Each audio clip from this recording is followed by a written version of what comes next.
ఈ దేశంలో ప్రజల కోసం, దేశం కోసం, భూమి కోసం, ముక్తి కోసం, మహిళల హక్కుల కోసం పోరాడిన మహిళా నేతల గురించి, మహిళా ఉద్యమకారుల గురించి, మహిళా పోరాట యోధుల గురించి మనం చెప్పుకుందాం.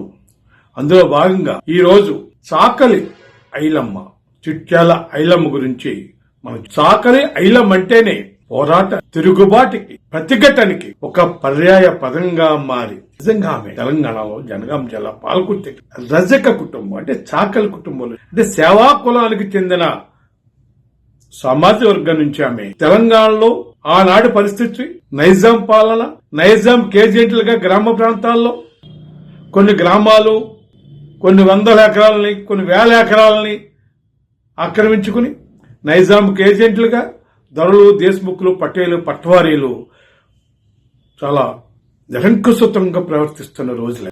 చాలా నిర్బంధం. సేవా కులాలన్నీ పెట్టి చేయాల్సిందే.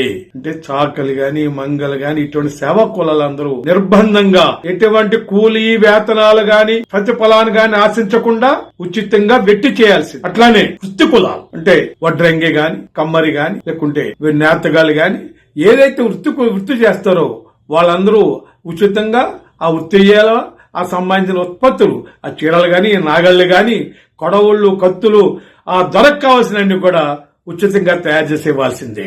సాధారణ జనం ఆయన పొలాల్లోనూ గడిలోనూ ఉచితంగా కూలి చేయాల్సిందే, మొత్తం వెట్టి చేయాల్సిందే.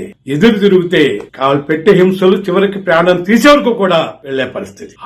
అటువంటి నిర్బంధ కాలంలో చాకలి ఐలమ్మ విష్ణూర్ దేశము రామచంద్రారెడ్డికి ఎదురు నిలబడిపో ఆమె కొంత భూమి కౌలు తీసుకుని వ్యవసాయం చేస్తుంటే ఆ భూమి మీద కన్నుబడింది విష్ణూర్ దేశము. ఆయన వెట్టి చేసే చాకలి, మైలు బట్టలుగుతులే చాకలి వ్యవసాయం చేస్తుందా, పంట తీసుకెళ్తుందా అని చెప్పేసి ఈ పంట తనదే అని చెప్పేసి తన పంట కోసుకుంటాకి కూలీలు గోండాలు పంపే సందర్భంలో చాకలి ఐలమ్మ ఈ భూమి నాది, కష్టం నాది, ఈ పంట నాది, దొరెవడరా, నువ్వెవడవసలా, నీ పీకిడేంది, నువ్వెట్లా పంట తీసుకెళ్తావు చూస్తానని చెప్పేసి కొంగు నడుగు చుట్టి కర్ర చేతబూని బరికేసి నిలబడింది, తొడగొట్టి సవాల్ చేసింది దేశముఖి. గొప్ప ఆ రోజుల్లో మామూలు విషయం కాదు.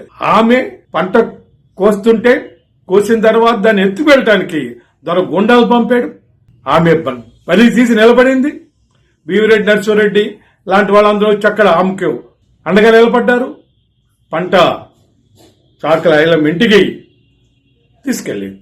అది ఆ సమయంలో ఈ రామచంద్రారెడ్డి ఎటువంటి వాడు, నైజాంకి నమ్మిన బంటు. అంతేకాదు తెలంగాణలో అరాచకాలు చేసి ఎన్నో తెలంగాణ రైతాంగ సాయుధ పోరాట యోధులు కావచ్చు, ప్రజలు కావచ్చు, లేకపోతే మహిళల మీద అత్యాచారాలు చేసి, హత్యలు చేసి, గూండాలు చేసి, దుర్మార్గం చేసిన రజాకార్ సంస్థకి ఉపాధ్యక్షుడు ఈ రామచంద్ర. ఈ జనతా హిందూ కానీ రజాకార్ సంస్థకు ఉపాధ్యక్షుడు. అంటే ఇక్కడ మతం లేదు. అక్కడ నైజాం ఎవడైతే ఉన్నాడో వాడికి ఏజెంట్ గా పనిచేయటమే ఈ యొక్క వీళ్ళు రామచంద్రారెడ్డి లాంటి దొరలు, దేశముఖులు, పటేల, పట్వార్ల యొక్క లక్ష్యం. అంతేగాని ఇక్కడ మతం అనే సమస్య కాదు. అధికారం, రాజు అక్కడ నవాబు కాబట్టి ఆయనకు బంట్లో గుండి గ్రామాలు దోచుకుంటమే ఈ దొర లెక్క. అటువంటి దొరను ఎదిరించి నిలబడింది చాకలి ఐలమ్మ. ఆ చాకలి ఐలమ్మని చేసిన ప్రతిఘటన, చేసిన తిరుగుబాటు తెలంగాణ రైతాంగ సాయుధ పోరాటానికి అంకురార్పణ చేసింది. అప్పటికే తెలంగాణ వ్యాప్తంగా ఆంధ్ర మహాసభ నాయకత్వాన్న నైజాంకి వ్యతిరేకంగా కొన్ని ఉద్యమాలు, సదస్సు, సమావేశాలు, ఆర్గనైజేషన్స్ జరుగుతున్నాయి. వీటన్నిటిని పోరాట రూపానికి తీసుకొచ్చింది ఈ యొక్క చాకలి ఐలమ్మ యొక్క ప్రతిఘటన, తిరుగుబాటు అనేది తెలంగాణ రైతాంగ సాయుధ పోరాటానికి అంకురార్పణ చేసిందని మనం చెప్పాల్సింది. అంతేకాదు ఏదైతే దొడ్డి కొమరయ్య అమరత్వంతో చాకలి ఐలమ్మ అంకురార్పణ చేసిన ఈ తెలంగాణ రైతాంగ సాయుధ పోరాటం తెలంగాణ వ్యాప్తంగా విజృంభించి చివరికి పోరాటం ఏ స్థాయికి చేరిందంటే 10 లక్షల ఎకరాలు పంచింది, 10,000 గ్రామాలు విముక్తం చేసింది, నైజాం ప్రభుత్వాలు కుప్పగొల్చింది, నిజాం నెహ్రూ సైన్యాలని, యూనియన్ సైన్యాలని ఎదుర్కొని నిలబడింది ఈ తెలంగాణ రైతాంగ సాయుధ పోరాటం. దీనికి అంకురార్పణ చేసింది ఒక మహిళ, ఒక సేవా కులానికి చెందిన మహిళ చాకలి ఐలమ్మ, చిట్యాల ఐలమ్మ.